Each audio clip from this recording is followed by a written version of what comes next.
There were moments when men's cruelty could not be explained. It had to be seen.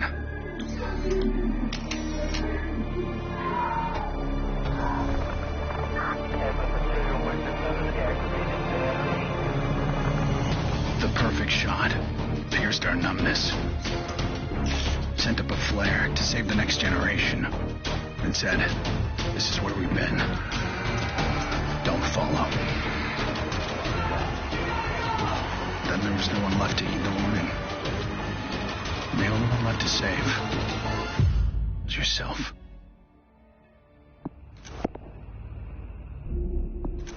It's so complex that it could never be resolved.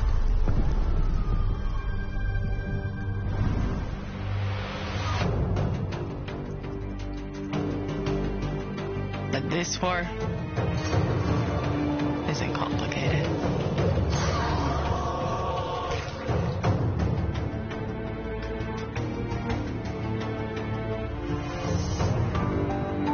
Death is still heartbreak.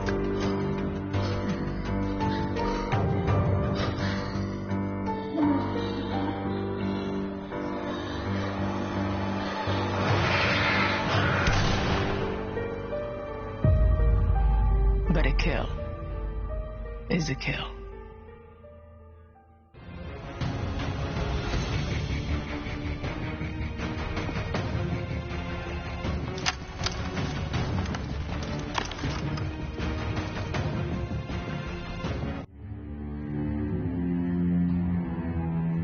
Don't play in the dirt, Ethan.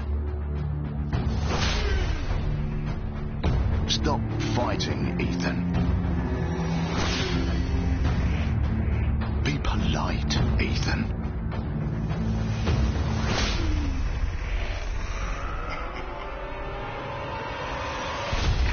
We can suppress the animal instincts all we want, bury them under layers of polish. But they exist for a reason. When we lived in a genteel fairy tale world, somebody did the dirty work out of sight. But when the fairy tale turned nightmare,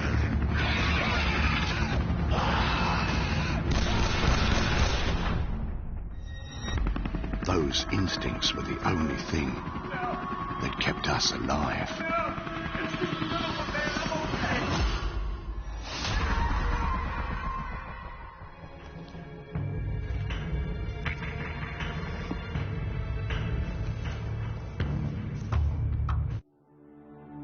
Where there's life, there's light.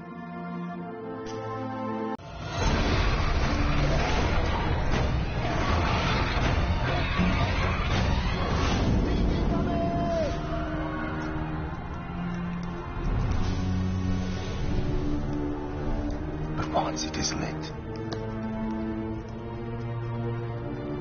we must never let it die.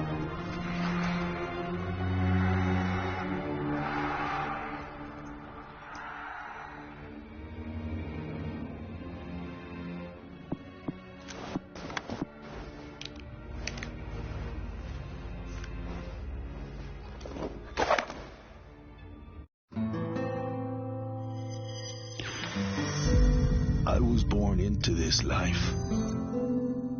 I suffered for it. And reaped the rewards. I could tell you that I didn't want it. That I tried to get out. But I got no reason to lie anymore.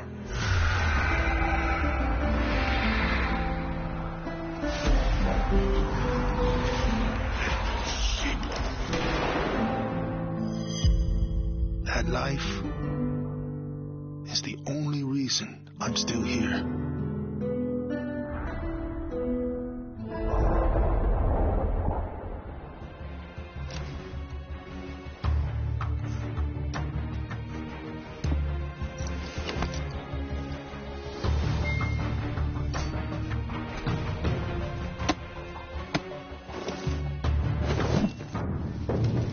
We're so small, really. Insignificant. In the grand scheme, one life means so little.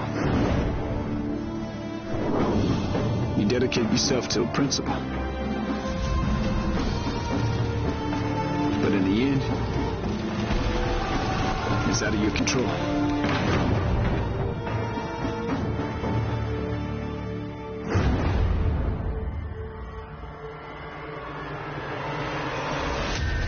In this world, principles get you killed. You lend a hand, it gets torn off. You hesitate, you die. So you want to save someone? Save yourself.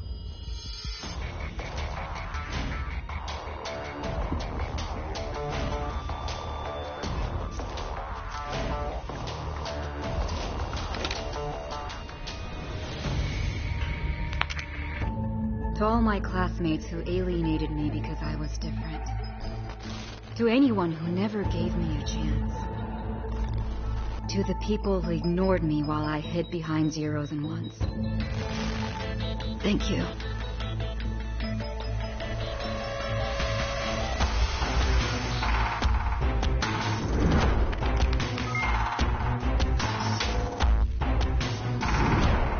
Without you, I would never have made it this far.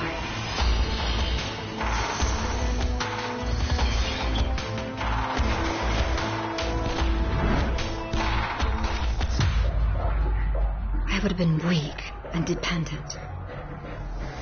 I would have ended up just like you.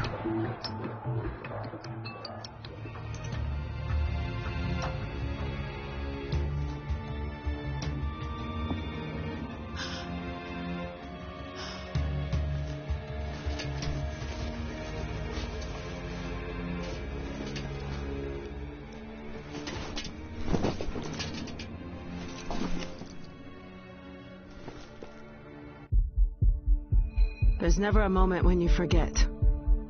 It's there when you fall asleep and when you wake up. You keep going over the things you should have done. I should have stayed home that day. I should have held on.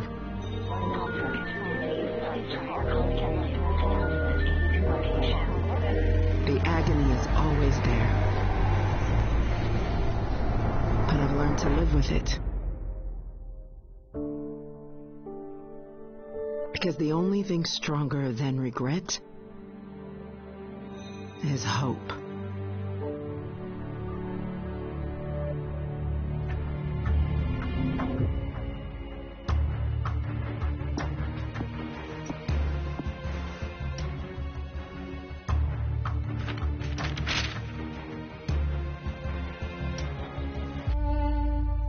I was never afraid of Cachet the Deathless.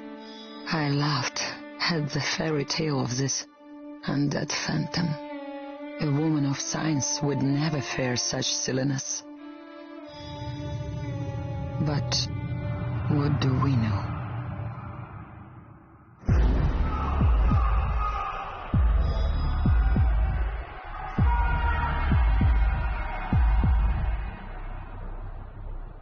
Science cannot explain what I've seen. And in the face of such horror, there is no logic.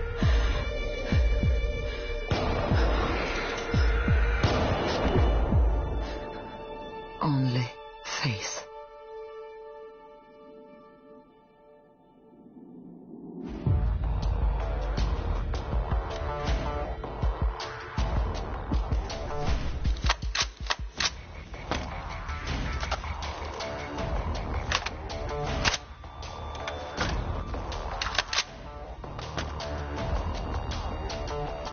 I was just those without.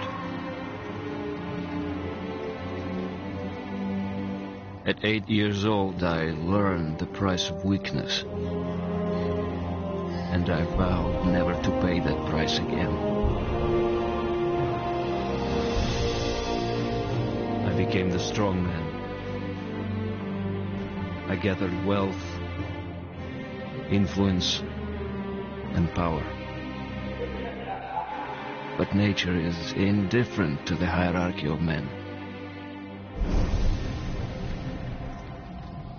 Once more, she burned my world to ashes,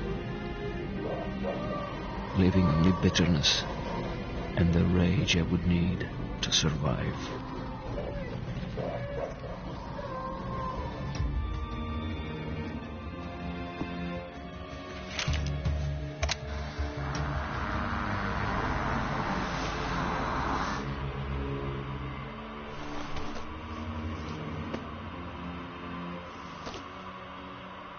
People don't believe something can happen until it does.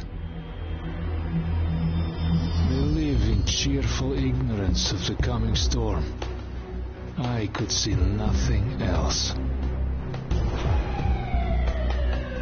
When it finally arrived, I felt relief.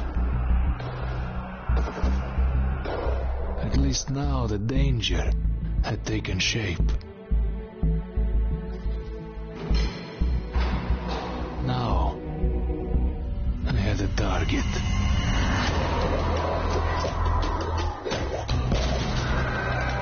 And I didn't have to fight alone.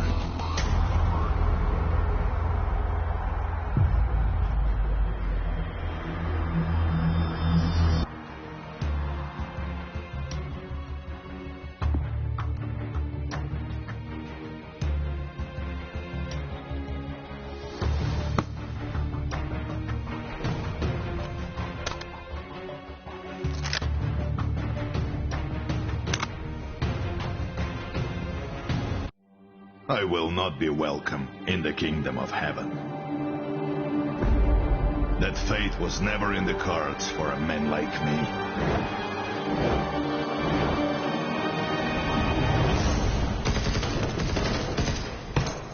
The Lord had other plans.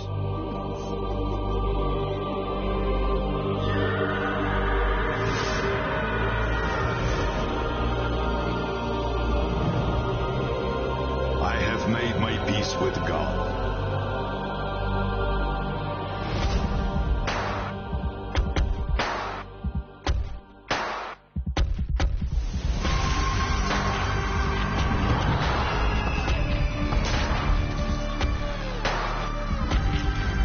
He is with me in this life, and that is enough.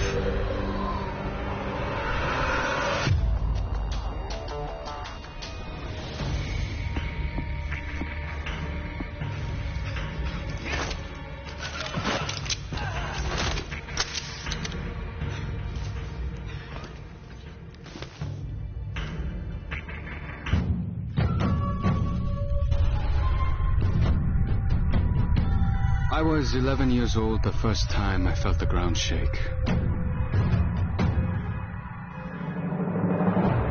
My instinct was to leave, but my grandparents wouldn't hear of it. This is our home, they told me. We don't leave. I came to live by that code. Earthquakes, tsunamis, typhoons, they're all part of life here. We accept them. We don't leave. When the evacuation was announced, I rejected it. This wasn't our way. Then I saw them. And I understood. This wasn't another disaster. This was a war.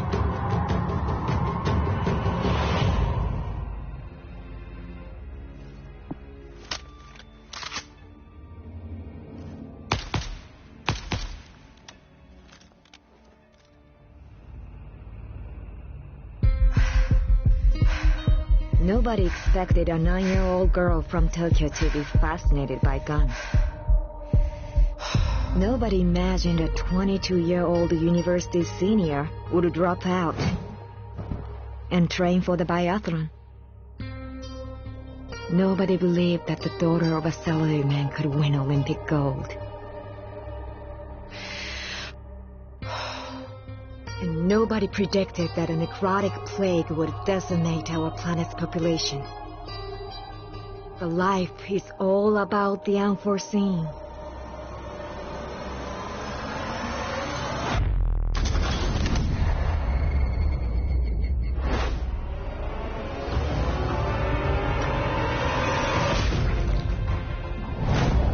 And nobody saw me coming either.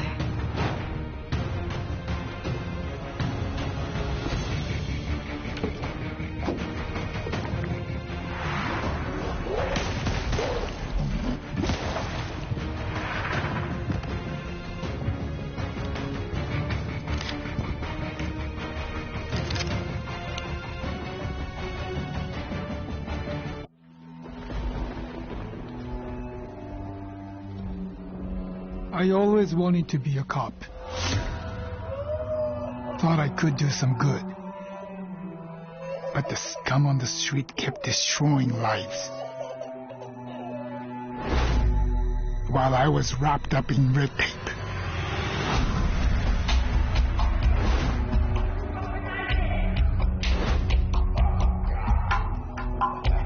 Shackled by senseless laws.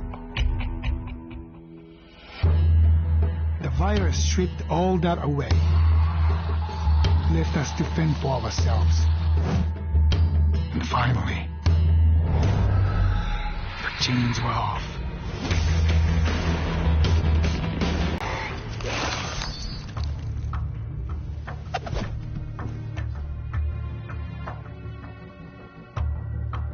Growing up in Tokyo, you either became a salaryman or you were a waste. If you asked around, it's safe to say I was the latter. They said I lacked self-control, that I shamed my family. So my father sent me off to relatives in the States. Turns out, Americans care a lot more about earnings than honor. Which worked out fine. Until the Zeke showed up.